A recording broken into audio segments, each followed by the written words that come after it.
Assalamualaikum warahmatullahi wabarakatuh. Perkenalkan, nama saya Jusri Ananda Siregar dengan NPM 2121010026.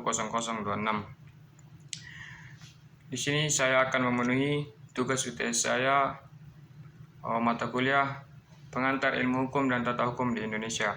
Pertama, hukum menurut saya adalah berupa peraturan atau norma yang dibuat dengan tujuan mengatur tingkah laku manusia, menjaga ketertiban dan juga menciptakan kedamaian. Karena dengan adanya hukum ini, masyarakat akan sadar dan akan terarahkan, karena hukum bersifat mengikat dan memaksa. Yang kedua, sumber hukum adalah pondasi atau dasar, dan juga sandaran suatu hukum sehingga menimbulkan aturan atau norma. Yang ketiga, ajas-ajas hukum adalah pikiran-pikiran dasar yang terdapat di dalam dan di belakang sistem hukum. Masing-masing dirumuskan dalam aturan perundang-undangan dan putusan-putusan hakim, yang berkenaan dengannya ketentuan-ketentuan dan keputusan-keputusan individual dapat dipandang sebagai penjabarannya. Ditelusuri dari Undang-Undang tahun 1945 dapat dijabarkan pikiran-pikiran dasar yang mendasari arah pembentukan dan penegakan hukum.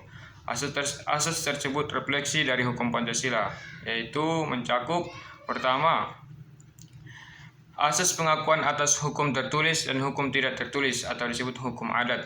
Yang kedua, asas pemeliharaan budi pekerti. Yang ketiga, asas kedaulatan rakyat. Yang keempat, asas negara hukum. Yang kelima, asas pemerintahan konstitusional. Yang keenam, asas hierarki peraturan perundang-undangan. Yang ketujuh, asas kemakmuran rakyat.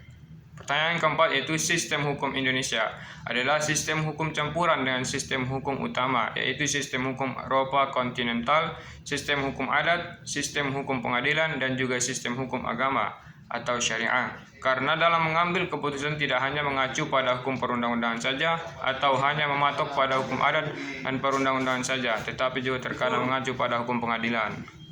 Oke, sekian, terima kasih.